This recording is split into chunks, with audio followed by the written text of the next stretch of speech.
List the three common gingival diseases in children. Explain the various gingival diseases in children and differentiate the normal gingiva from the gingival diseases in children. So these are the learning outcomes from this particular topic of the class we are seeing today.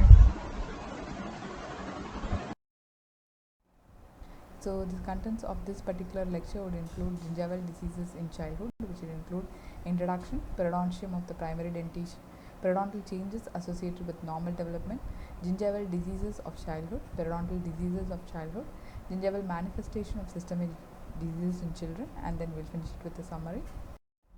So to start with, it is postulated that periodontal disease in adults is at least in part precipitated by the gingival inflammation in the formative years of childhood and early adolescence itself. So, non-destructive gingival inflammations of childhood without appropriate intervention, it could result in significant periodontal diseases. In other words, if there are diseases which are noticed in childhood, if you are giving them proper treatment at the childhood itself, it could result in reduction of diseases in the adult population. Exchange of dentition from the primary to permanent and the hormonal changes associated with puberty offers a unique condition in the periodontal changes and also the ability of the structures to resist the destructive changes. Therefore, after reviewing the anatomic and physiologic changes in the periodontium and dentition, this discussion presents the periodontal problems associated with the childhood and adolescence. So there is always a difference between the children as well as the adult periodontium. So what are the differences? We'll just go about.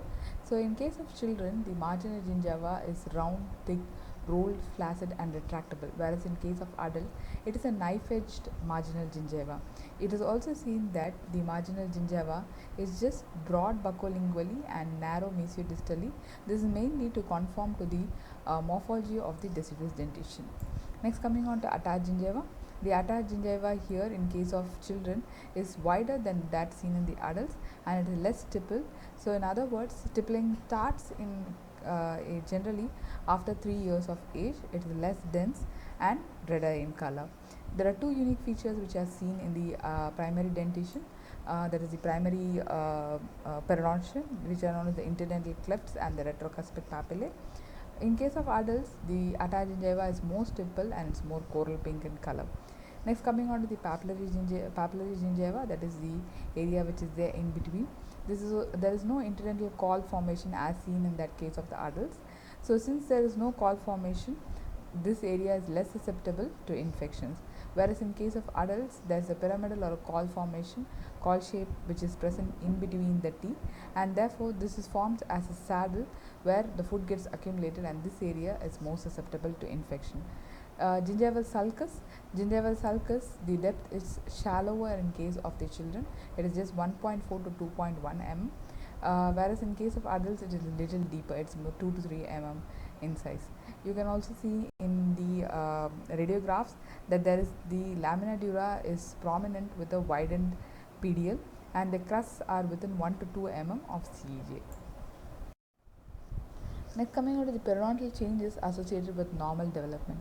So normally these changes could occur in the periodontium of children, but don't consider that to be a disease status. Just wait and watch for these conditions. So one such condition is your pre-eruption bulge. This occurs before the eruption of the permanent tooth. The gingiva becomes bulged, that is firm, and it may be either pink or blanched. This eruption cyst is mainly filled with blood and it just occurs before the eruption of the permanent teeth. Just remember that. This may be either bluish or deep red enlargement may be present of the gingiva over the erupting teeth. It mostly occurs in the lower incisors or the molar regions. Next, coming on to primary tooth exfoliation. Mainly this occurs in children where there is a decrease of the gingival sulcus depth, and there is an increase in the depth of gingival sulcus, and the junction epithelium migrates down the resorbing root of an exfoliating tooth, and therefore the tooth becomes mobile and the tooth gets exfoliated. Next, coming on to malocclusion. Again, trauma of the periodontal structures could be there if there is going to be a malocclusion present. Plaque and food removal may be difficult with it. Gingival enlargements and pseudo pockets could occur. wait and watch, and then consider discussing the case with a periodontist as well as an orthodontist if any intervention could be done at this particular stage. Next, coming on to gingival diseases of the childhood. So now we are coming to the disease part. So till now it was in normal parts which we are seeing.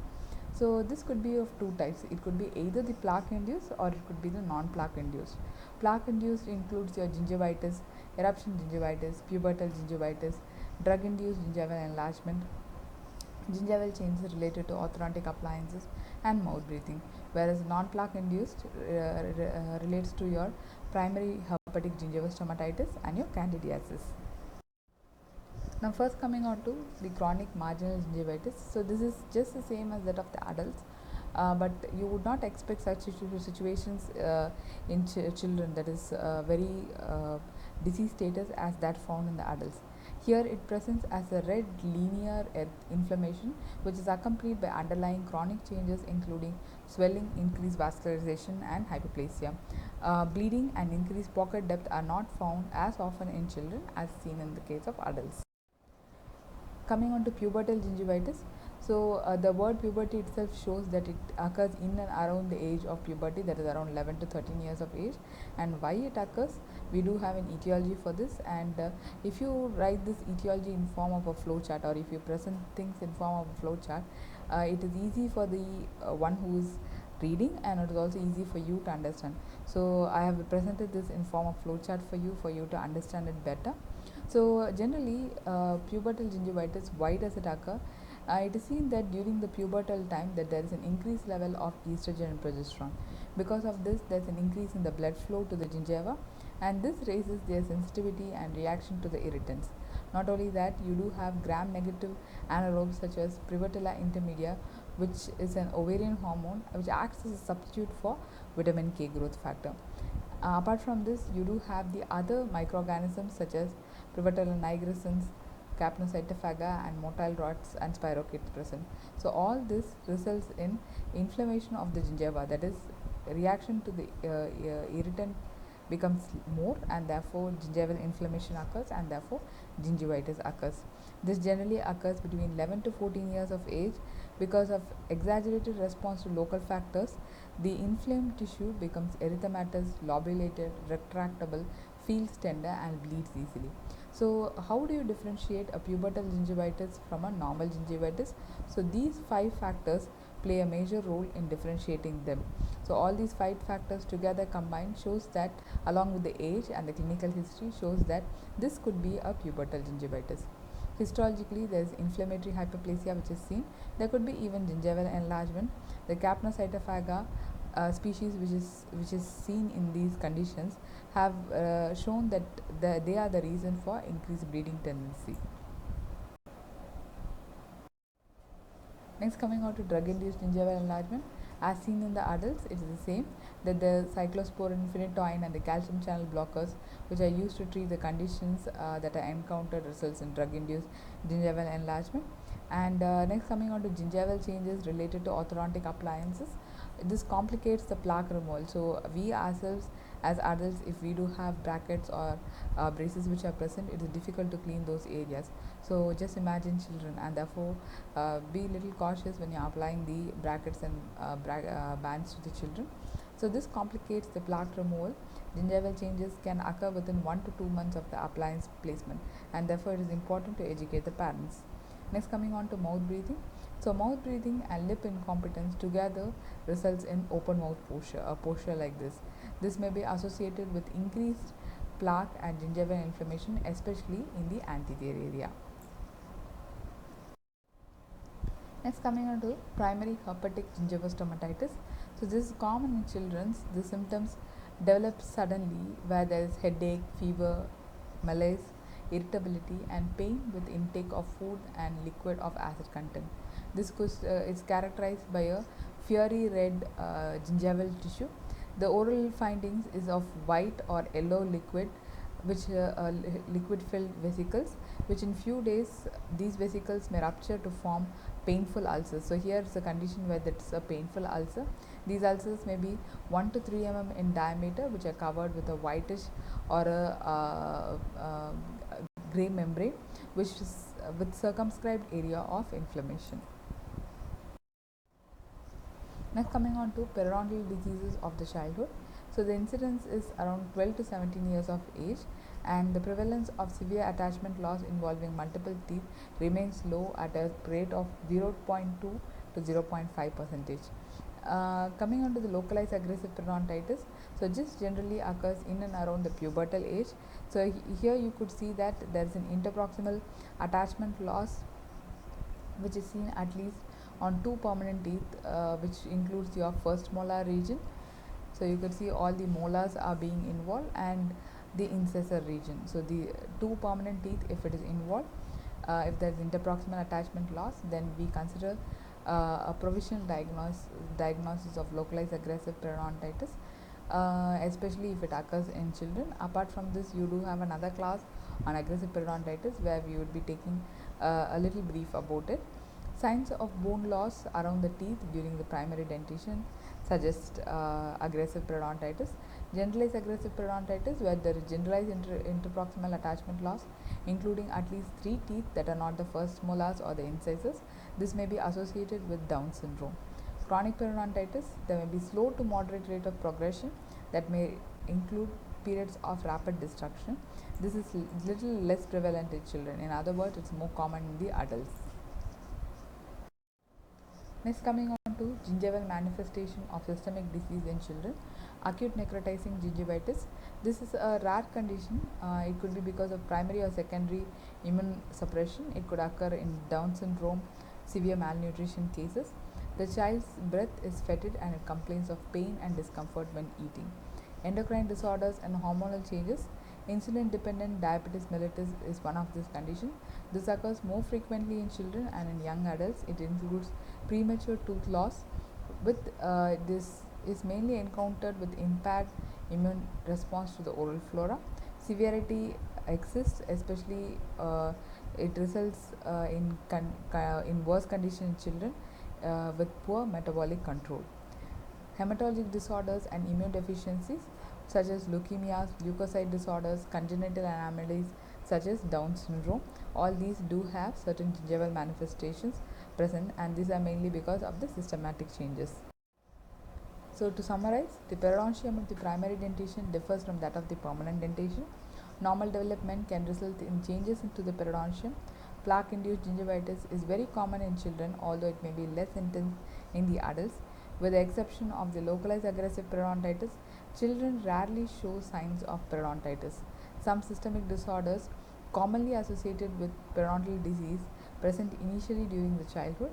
Recommendations regarding home plaque control routines should be individualized according to each patient's periodontal disease status and developmental stage. Okay, moving on to the second part of the lecture, that is your acute gingival diseases. So from this lecture, we would expect you to name at least 5 acute conditions of gingival and periodontal disease. Identify the etiology for each acute gingival disease. Describe the clinical features of acute gingival disease. Categorize different treatment procedures for all acute conditions of gingival diseases. So to start with the contents, we would be discussing about abscesses, which would include your gingival, periodontal and pericoronal abscess. Necrotizing periodontal disease, which will include your necrotizing ulcerative gingivitis, necrotizing ulcerative periodontitis, and gingival disease of viral origin, which will include your recurrent herpes, abscess ulcers.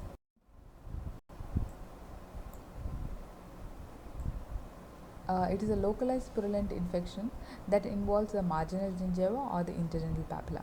The main etiology being it is acute inflammatory response to a foreign substance which is forced into the gingiva.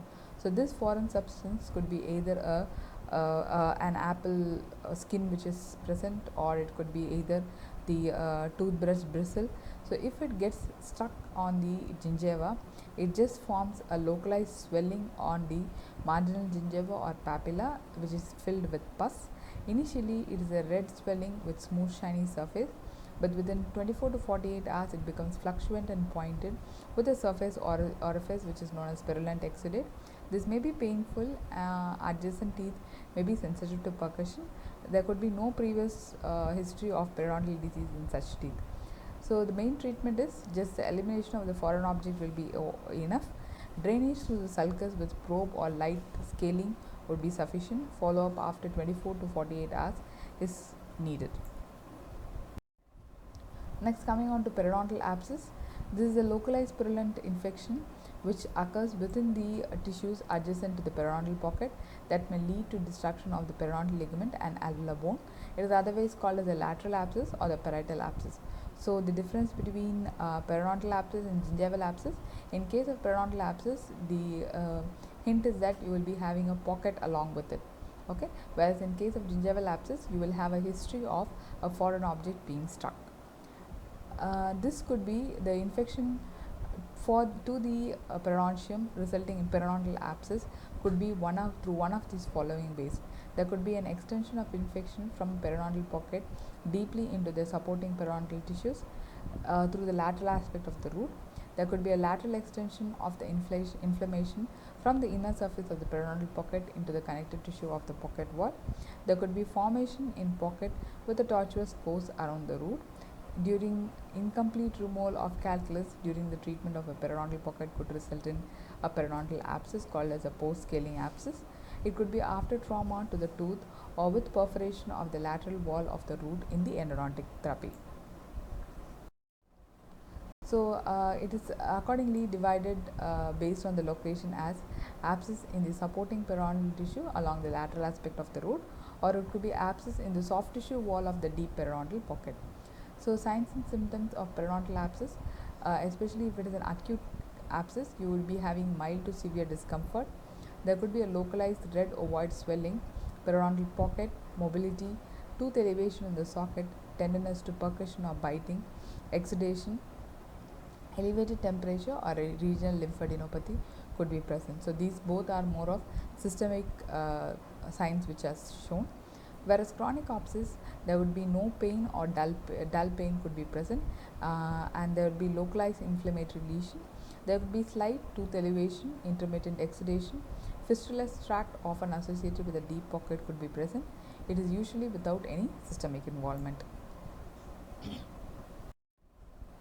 So how would you differentiate a periodontal abscess from a periapical abscess? So just remember, always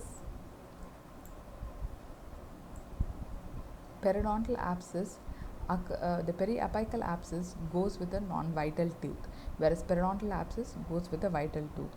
Periodontal abscess, the teeth necessarily need not have any caries present, whereas periapical abscess could have a caries tooth or it would be a non-vital tooth. Periodontal abscess, if you diagnose it to be a periodontal abscess, it has to have some pockets present because the disease spreads from that area. But in case of periapical abscess, there is no pocket present. There could be mobility in case of periodontal abscess. There could be no or minimal mobility in case of periapical abscess. Percussion sensitivity may be variable, whereas here the percussion sensitivity will be present. The sinus tract opens via the keratinized gingiva whereas here the sinus tract opens via your alveolar mucosa. So you can see the differences between all the three abscesses. So what are the treatment options for periodontal abscess?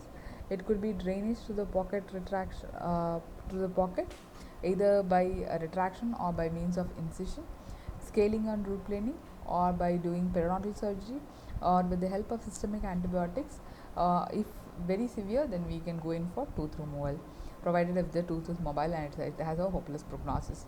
Next, coming on to the indications for antibiotic therapy in patients with acute abscess. It could be you can use or prescribe antibiotics if the patient has cellulitis, deep inaccessible pocket where scaling is not possible or root planing is not possible, fever, regional lymphadenopathy, or an immunocompromised patient. Antibiotic options which are available for periodontal infections are amoxicillin 500 mg, 1 gram loading dose, then 500 mg 3 times daily for 3 days, reevaluation after 3 days again. Penicillin, if the patient is allergic to penicillin, then you go in for clindamycin or azithromycin. Next, coming on to pericoronal abscess. So this is a very common condition which we do encounter in the clinics, especially in the age group of around 18 to 25 years. So that is the time when the tooth erupts, the third molar erupts. So you do get problems during that era. So in case of this pericoronal abscess, it is a localized purulent infection within the tissue surrounding the crown of a partially erupted tooth. Sorry for the interruption. So pericoronal abscess, it is a localized purulent infection within the tissue surrounding the crown of a partially erupted tooth, especially the mandibular third molar areas.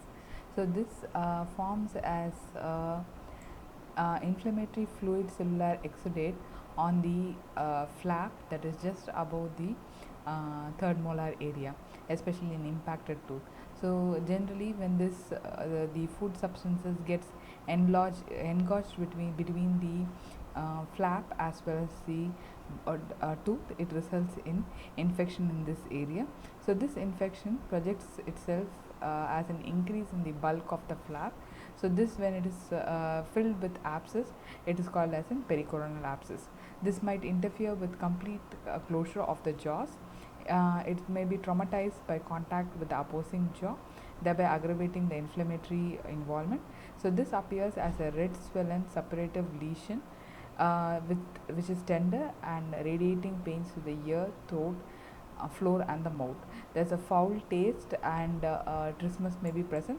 The swelling of the cheek and there may be also swelling in the region of the angle of the jaw as well as the lymphadenitis. Fever, leukocytosis and malaise are other conditions which are seen systematically if the pericoronal abscess occurrence. Next, coming on to the treatment option. The first and foremost treatment option is to debride the area which is there between this pericoronal flap.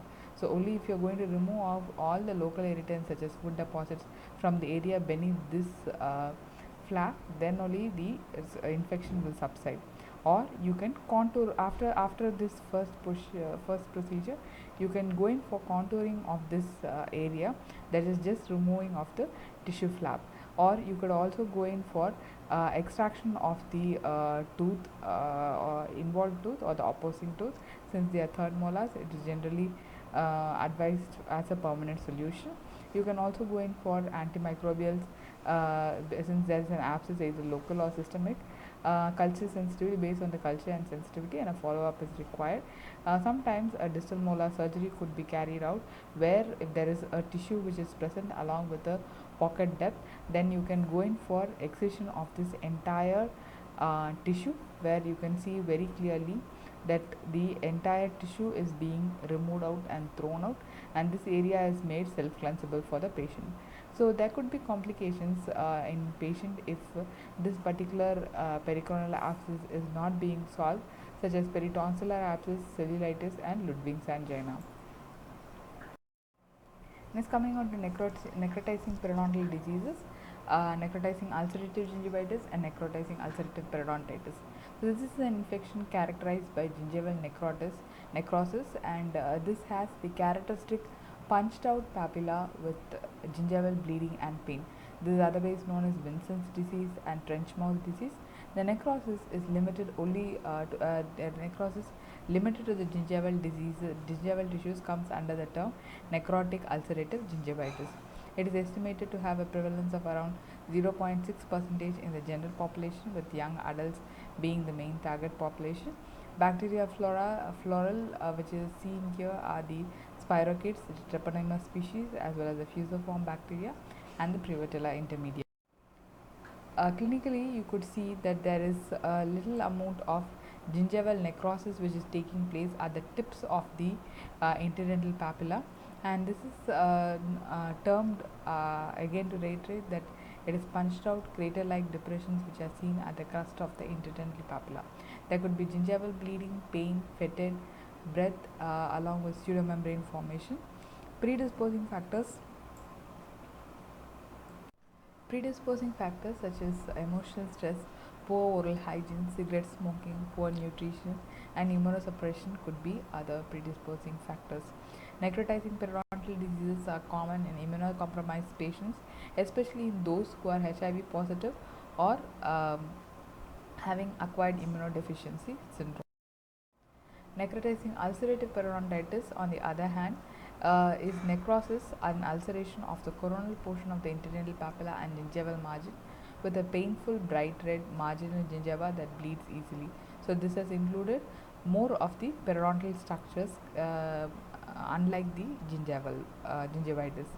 Here there is a destructive progression of the disease involving the periodontal attachment and the bone loss. Here, as found in the case of periodontitis, where there is conventional periodontal pockets, here in case of necrotizing ulcerative periodontitis, you don't have conventional periodontal pockets or deep probing depths which are present. This is because the necrosis of the junction epithelium in the patients with nug or nub creates an ulcer that prevents the epithelial migration, and a pocket formation cannot occur. Only if there is epithelial migration, a pocket formation can occur. Since there is necrosis of the whole area, the epithelium itself, the migration doesn't take place, and therefore pocket formation doesn't occur.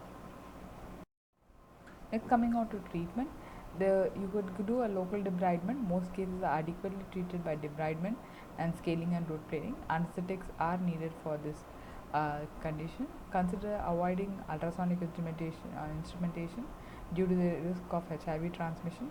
Oral hygiene instruction, oral rinses such as chlorhexidine, hydrogen peroxide, and providone iodine is required. Pain control or antibiotics with antimicrobials such as metronidazole to be taken. Modify the predisposing factors. Follow up and frequent cases occur due to the condition until the resolution of the symptoms. Comprehensive periodontal evaluation is required following the acute phase. Next, coming on to gingival diseases of viral origin. Acute manifestation of viral infections of oral mucosa characterized by redness and multiple vesicles that easily rupture to form painful ulcers affecting the gingiva. This could be either recurrent herpes or recurrent APHTHOUS ulcers such as minor, major or herpetiform ulcers. Next, coming on to recurrent herpes. This could otherwise known as fever blisters or cold sores. This is usually a infection that is just a latent infection where the viruses reside in the trigeminal ganglion, and then through the neural passage of the virus, if there is going to be any predisposing cause, then it results in ulcers in the oral cavity. These oral lesions usually are caused by the herpes simplex virus type 1. Recurrent infections can occur in 20 to 40% of the cases. With primary infection, herpes labialis is common. Recurrent infections are less severe than that of the primary.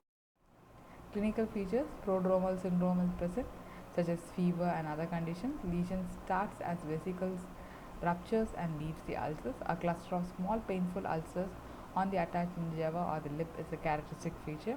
It can cause post-operative pain following dental treatment.